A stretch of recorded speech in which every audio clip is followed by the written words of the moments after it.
Hello সবাইকে। এখন হচ্ছে এই মুহূর্তে অনেকেই খামারে মুরগির বাচ্চা উঠাতে যাচ্ছেন, তাদের জন্য আজকের ভিডিওটা। আমি বলবো এই তীব্র গরমে আপনারা আপনাদের খামারে আপাতত মুরগি উঠাবেন না, কারণ যাদের মুরগি অনেকটাই বড় হয়ে গেছে, ধরেন 20 দিন বা 25 দিন হয়ে গেছে, তাদের মুরগি কিন্তু এখন কিন্তু স্টক করতেছে, ঠিক আছে।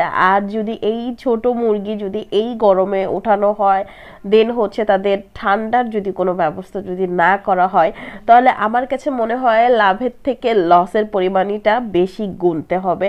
তো যাই হোক, এই মুহূর্তে কিন্তু মুরগি অনেকটাই হিট স্ট্রোক করতেছে গরমে। তার জন্য আপনাদের একটা মানে নোট আমি দিতে পারি, সেটা হচ্ছে আপনারা যাদের হচ্ছে টিনের উপরে ঠান্ডা পানির কোনো ব্যবস্থা নাই, মুরগির ঘরকে কিভাবে ঠান্ডা রাখবেন, তারা একটা কাজ করতে পারেন, সেটা হচ্ছে মুরগির খামারে কিছুক্ষণ পর পর আপনারা ঠান্ডা পানির স্প্রেটা দিতে পারেন। এটা আমি অনেক সময় দেই, কারণ হচ্ছে আমাদের তো হচ্ছে ছাদে মুরগির খামারটা, তো ছাদে কিন্তু অনেকটাই কিন্তু টিন অনেকটাই হিট হয়ে যায়, প্লাস হচ্ছে যে ফ্যান থাকে সেই ফ্যানেও কিন্তু অনেকটা কিন্তু গরম বাতাস আর কি বের হয় আর কি।